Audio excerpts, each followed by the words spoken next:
Hey, welcome. I'm going to read the next couple of chapters of Despereaux. And so last time I left off, Despereaux was dreaming about the night, and everything that had to do with dark was bad. And he tried to see what the night looked like. And when the night took off his hood, there was nobody there. There was nothing there. So he fell asleep crying.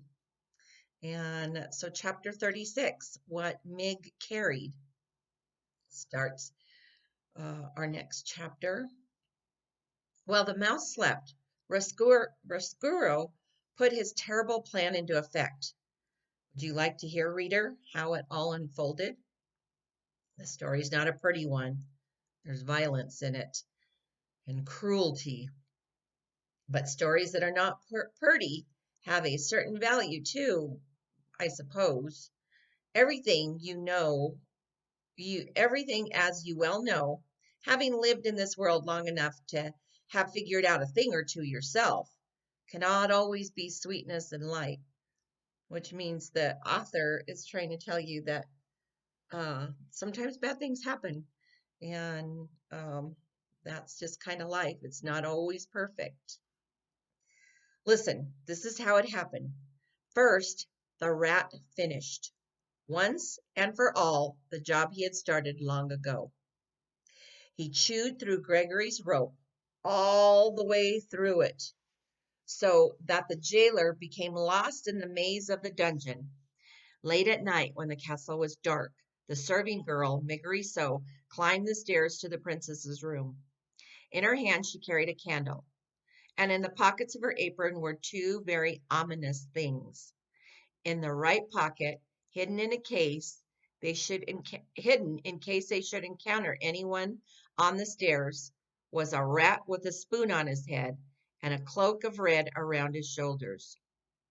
In the left pocket was a kitchen knife, the same knife that Miggery Sow had used to cut off the tail of a certain mouse. These were the things, a rat and a knife and a candle, that Mig carried with her as she climbed up the stairs. "Or," she shouted to the rat, "it's dark, ain't it?" "Yes, yes," whispered a squirrel from her pocket. "It is quite dark, my dear." "When I'm a princess," began Mig. "Shh," said Squirrel. "May I suggest that you keep your glorious plans for the future to yourself? And may I further suggest that you keep your voice down to a whisper? We are, after all, on a covert mission. Do you know how to whisper, my dear?" "I do," shouted Mig. "Then please," said Girl, "please institute this knowledge immediately." "Gore," whispered Mig. "All right." "Thank you," said Girl. "Do I need to review with you again our plan of action?" "I got it all straight right here in my head," whispered Mig, and she tapped the side of her head with one finger. "How comforting," said Girl. "Perhaps, my dear, we should go over it again. One more time, just to be sure." "Well," said Mig, "we go into the princess's room, and she will be sleeping and snoozing and snoring, and I will wake her up and show her the knife and say, 'If you does not want to get hurt, princess, you must come with me.'" "And you will not hurt her," said Girl. "No, I won't, because I want her to live so that she can be my lady in waiting when I become the princess." "Exactly," said Girl. "That will be her divine comeuppance." "Or," whispered Mig. "Yes, her divine comeuppance." Mig had, of course, no idea what the phrase divine comeuppance meant, but she very much liked the sound of it, and she repeated it over and over to herself until Rescuro said, "And then," continued Mig, "I tell her to get out of her princess bed and come with me on a little journey." Ah, said Risquero, a little journey. That is right. Huh. I love the understatement of that phrase. A little journey. Oh, it will be a little journey. Indeed it will. And then, said Mig, who was now coming to her favorite part of the plan, we take her to the deep downs and we gives her some long lessons in how to be a serving girl, and we give me some short lessons on how to be a princess. And when we is all done studying up, we switch places. I gets to be the princess and she gets to be the maid. Gore. Reader, this is the very plan that Risquero presented to Mig when he first met her. It was, of course, a ridiculous plan. No one ever, not for one blind minute, mistakes Mig for the princess or the princess for Mig. But Miggery Sow, as I pointed out to you before, was not the sharpest knife in the drawer. And reader, too, she wanted so desperately to become a princess. She wanted, oh, how she wanted. And it was because of this terrible wanting that she was able to believe in Risquero's plan with every ounce of her heart. The rat's real plan was, in a way, more simple and more terrible. He intended to take the princess to the deepest, darkest part of the dungeon. He intended to have Mig put chains on the princess's hand and her feet, and he intended to keep her in the glittering, glowing, laughing princess. He intended to keep the glittering, glowing, laughing princess there in the dark forever. Ooh. Chapter 37, A Small Taste. She was asleep and dreaming of her mother, the queen, who was holding out a spoon to her and saying, "Taste this, my sweet pea. Taste this, my darling, and tell me what you think." The princess leaned forward and sipped some soup from the spoon her mother held out to her. "Oh, Mamma," she said, "it's wonderful. It's the best soup I ever had." "Yes," said the queen, "it is wonderful, isn't it?" "May I have some more?" said the pea. "I gave you a small taste so you would not forget," said her mother. "I gave you a small taste so that you would remember." "I want more." But as soon as the princess said this, her mother was gone. She disappeared, and the bowl and the soup spoon disappeared along with her. "Lost things," said P. "More lost things."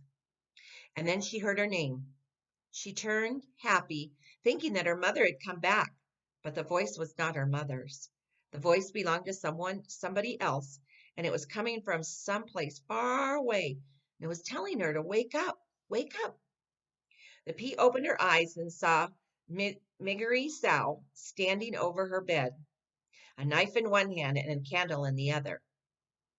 "Mig," she said. "Or," said Mig softly. "Say it," commanded Risquero. Mig closed her eyes and shouted her piece. "If you does not want to get hurt, princess, you must come with me." "Whatever for?" said the princess in an annoyed tone. As I have noted before, the princess was not a person who was used to being told what to do. "What are you talking about?" Meg opened her eyes and shouted. "You got to come with me, so after we take some lessons, you some long lessons and me some short ones, together, way down in the deep downs, I can be you and you can be me." "No!" shouted Risquero from Mig's pocket. "No, no! What are you're doing it wrong." "Who said that?" "Your Highness," said Risquero, and he crawled out of Mig's pocket and made his way up to her shoulder and situated himself there, laying his tail across her neck to balance himself. "Your Highness," he said again, and he raised the spoon slowly off his head and smiled, displaying his mouth full of truly hideous teeth. "I think it would be best if you do as Miggery Sow suggests. She is, as you can quite clearly see, in possession of a knife, a large knife, and she will, if pushed, use it." This is ridiculous, the princess said. You can't threaten me. I'm a princess. We, said Rescuro, are all too aware of the fact of what you are. A knife, however, cares nothing for the fact that you are royalty, and you will bleed, I assume, just like any other human. The pea looked at Mig. Mig smiled. The knife glittered in the light of the candle. Mig, she said, her voice shaking the tiniest bit. I really do not think, said Rescuro, that Mig would need much persuasion to use that knife, Princess. She is a dangerous individual, easily led. But we are friends, said P. Aren't we, Mig? Eh? Said Mig. Trust me, said Rescuro. You are not friends, and I think it would be best if you addressed all your communications to me. Princess, I am the one in charge here. Look at me. The pea looked right directly at the rat and at the spoon on his head. Her heart skipped one beat and then two. Do you know me, Princess? No, she said, lowering her head. I do not know you. But reader, she did know him. He was the rat who had fallen into her mother's soup, and he was wearing her dead mother's spoon on his head. The princess kept her head down. She concentrated on containing the rage that was leaping up inside her. So here's Mig and Rescuro. There's Rescuro. There's the knife. And there's the princess in bed. Look again, princess. Or can you not bear to look? Does it pain your royal sensibilities to let your eyes rest on a rat? I don't know you, she said, and I'm not afraid to look at you. The pea raised her head slowly. Her eyes were defiant. She stared at the rat. Very well, said Rescuro. Have it your way.